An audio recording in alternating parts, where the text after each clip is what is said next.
Example number 6 में बेटा क्या बोल रहे हैं, कह रहे हैं इन अ गिवन ट्रायंगल एबीसी। तो आपको बेटा एक एबीसी ट्रायंगल यहाँ पे दे रखा है जिसमें कह रहे हैं right angle at B. Right angle बेटा कहाँ पे है, बी पे है। राइट एंगल का मतलब हो गया बेटा 90 डिग्री। तो 90 डिग्री बेटा कहाँ पे है, बी पे है। फिर कह रहे हैं A B equals to 5 centimetre. A B जो है बेटा ये 5 सेंटीमीटर है। And angle A C B equals to 30 degree. A C B बेटा ये 30 डिग्री है आपके पास। अब क्या कह रहे बेटा, कह रहे फाइंड करो लेंथ बीसी एंड एसी। कह रहे बीसी और एसी फाइंड कर दो। फाइंड कर दो बीसी एंड एसी।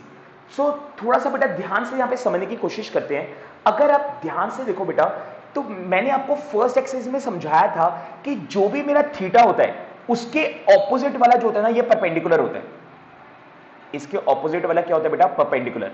इसका मतलब ये जो 5 सेंटीमीटर है ना, ये आपको परपेंडिकुलर दिया हुआ है।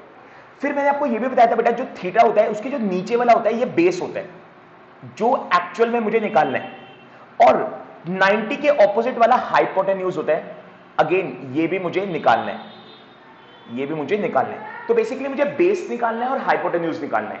ठीक है, परपेंडिकुलर मुझे 5 दे रखा है, बस इतनी सी चीज दे रखी है और कुछ नहीं दे रखा। तो अब यहां पे मैं क्या करूंगा बेटा, अब यहां पे मैं दोनों एक्सरसाइज को मिक्स करूंगा। फर्स्ट एक्सरसाइज और सेकंड एक्सरसाइज दोनों को मिक्स करूंगा। यहां पे कैसे मिक्स करूंगा, ध्यान से सुनना बेटा मेरी बात को। मेरे पास यहां पे थीटा है 30 डिग्री का। मेरे पास क्या है बेटा, थीटा है 30 डिग्री का। अब मैं यहां पे फॉर्मूला सोचूंगा बेटा, जिसमें एक तो मेरे पास परपेंडिकुलर आना चाहिए और एक मेरे पास हाइपोटेन्यूज आना चाहिए। और दूसरे सिनेरियो में एक बारी मेरे पास परपेंडिकुलर आना चाहिए और एक बारी मेरे पास बेस आना चाहिए। और यहीं से मैं वैल्यू निकाल सकता हूं। फॉर्मूलास बेटा रिकॉल करो फर्स्ट एक्सरसाइज के। जैसे कि मेरे पास एक फॉर्मूला है बेटा, sine theta equals to perpendicular upon hypotenuse.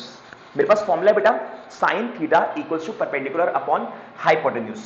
Sine को तो साइन ही रहने देते हैं। थीटा की जगह मैं कितना लिख सकता हूं बेटा, 30 डिग्री, क्योंकि थीटा मेरा कितना चल रहा है, 30 डिग्री का।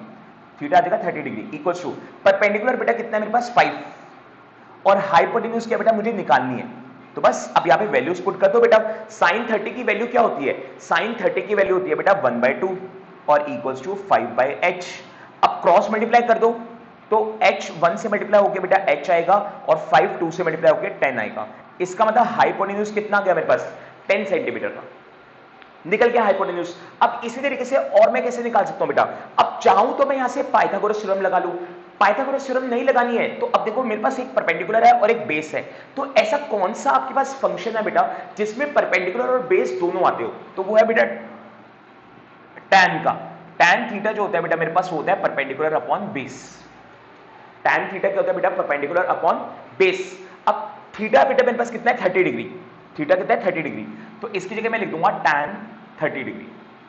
परपेंडिकुलर कितना है बेटा, परपेंडिकुलर है मेरे पास 5 और बेस मुझे निकालना है। सो tan थीटा की वैल्यू होती है बेटा 1/√3 इक्वल्स टू 5/b। अब आप क्या करोगे बेटा, क्रॉस मल्टीप्लाई करोगे। क्रॉस मल्टीप्लाई करोगे बेटा तो b 1 से मल्टीप्लाई होकर b आएगा और 5√3 से मल्टीप्लाई होकर आएगा 5√3। ये सॉल्व नहीं हो सकते तो आपका आंसर यहीं पे खत्म हो जाएगा। तो उसने मांगा क्या था बेटा, उसने मांगा था बेस और हाइपोटेन्यूज निकाल दो।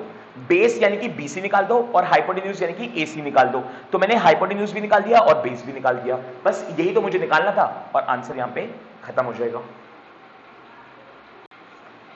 एग्जाम्पल नंबर 7 में बेटा बोल रहे हैं यहां पे इन ट्रायंगल PQR। तो देखो बेटा मेरे पास एक ट्रायंगल है PQR जिसमें मेरे पास क्या रहा है बेटा, यहां पे राइट एंगल है एट Q पे। कह रहे 90 डिग्री जो है वो Q पे है और कह रहे हैं यहां पे PQ जो है वो 3 सेंटीमीटर है। देखो ये रहा PQ 3 सेंटीमीटर एंड PR जो है बेटा वो 6 सेंटीमीटर है। तो PR आपका 6 सेंटीमीटर हो गया। और फिर क्या कह रहे हैं बेटा, कह रहे हैं एंगल QPR निकाल दो। QPR बेटा मतलब ये वाला एंगल निकाल दो और एंगल QRP यानी PRQ बोलो या QRP बोलो एक ही बात है, तो ये वाला एंगल निकाल लो। बेसिकली दोनों एंगल्स की वैल्यू निकालने के लिए बोल रहे हैं। अब देखो कैसे निकालेंगे ये दोनों एंगल्स की वैल्यू। तो अगर आप ध्यान से बेटा समझो इस फिगर को, तो 90 के ऑपोजिट वाला क्या होता है बेटा, 90 के ऑपोजिट वाला होता है हाइपोटेन्यूज। मैंने आपको पहले भी समझाया हुआ है, ठीक है, पहले भी बताया हुआ है बेटा 90 के ऑपोजिट वाला क्या होता है, हाइपोटेन्यूज। ठीक है, अब मेरे को ये दोनों एंगल निकालने हैं बेटा। तो इसमें से मैं किसी एक को थीटा मान लेता हूं, इसको मैं थीटा मान लेता हूं, आर को मैं थीटा मान लेता हूं। ठीक है, अगर आर बेटा मेरा थीटा है तो इसके ऑपोजिट वाला क्या होता है, परपेंडिकुलर। इसका मतलब जो 3 आपको दे रखा है ना वो कुछ और नहीं, आपको परपेंडिकुलर दे रखा है। और थीटा के नीचे वाला क्या हो जाएगा बेटा, बेस। थीटा के नीचे वाला क्या हो जाएगा बेटा, मेरे पास बेस हो जाएगा। मुझे निकालना क्या बेटा, एंगल्स निकालने हैं, यानी कि थीटा निकालना है और ये दूसरे वाला एंगल भी निकालना है। तो देखो कैसे निकालूंगा बेटा, आप मेरे को ये बताओ, मेरे पास एक परपेंडिकुलर आ रहा है और एक हाइपोटेन्यूज आ रहा है, तो कौन सा ऐसा फॉर्मूला है बेटा जहां पे परपेंडिकुलर और हाइपोटेन्यूज दोनों आ सकते हैं, तो वो है बेटा साइन थीटा। इसका मतलब साइन थीटा का फॉर्मूला होता है P upon H. Sine theta का फॉर्मूला होता है बेटा P अपॉन एच। अब मेरे को थीटा निकालना है, तो sine theta equals to P की वैल्यू है बेटा 3 और H की वैल्यू है 6। So sine theta equals to, cancel करेंगे बेटा आएगा 1/2। अब आप बताओ बेटा साइन थीटा जो है 1/2 कब होता है, जब थीटा मेरे पास कितना होता है बेटा, जब थीटा मेरे पास होता है 30 डिग्री। ऐसे ही होता है ना बेटा, साइन थीटा जब 30 डिग्री होता है तभी तो 1/2 उसकी वैल्यू होती है। तो इसका मतलब थीटा जब 30 डिग्री होगा तब जाके मेरी साइन की वैल्यू जो है वो 1/2 आएगी। अब आप खुद देख लो बेटा, इस ट्रायंगल में मेरे पास 90 आ चुका है, थीटा आ चुका है, अब मुझे ये P निकालना है, तो निकाल लो एंगल P। ये वाला तो निकल गया, एंगल R तो निकल गया मेरे पास 30, तो बस अब P निकाल लो। कैसे, एंगल सम प्रॉपर्टी लगा दो। एक ट्रायंगल में 3 एंगल होते हैं और तीनों का सम कितना होता है बेटा 180। तो अब आप यहां पे लिखोगे angle P plus angle Q plus angle R equals to 180 degree. और रीजन आ जाएगा बेटा एंगल सम प्रॉपर्टी। इसको शॉर्ट में कैसे लिख सकते हैं, ASP, यानी कि एंगल सम प्रॉपर्टी। अब एंगल P कितना है बेटा मेरे पास, एंगल P मुझे निकालना है। एंगल Q कितना है बेटा, एंगल Q है 30 डिग्री, यानी कि सॉरी एंगल Q है 90 डिग्री, प्लस एंगल R कितना है बेटा 30 डिग्री और equals to 180 degree. So angle P, इन दोनों को प्लस करोगे बेटा तो आएगा 120 degree equals to 180। So angle P equals to 180 degree minus 120, ये प्लस में बेटा उधर जाके माइनस का हो जाएगा। So angle P equals to 60 degree. Answer complete.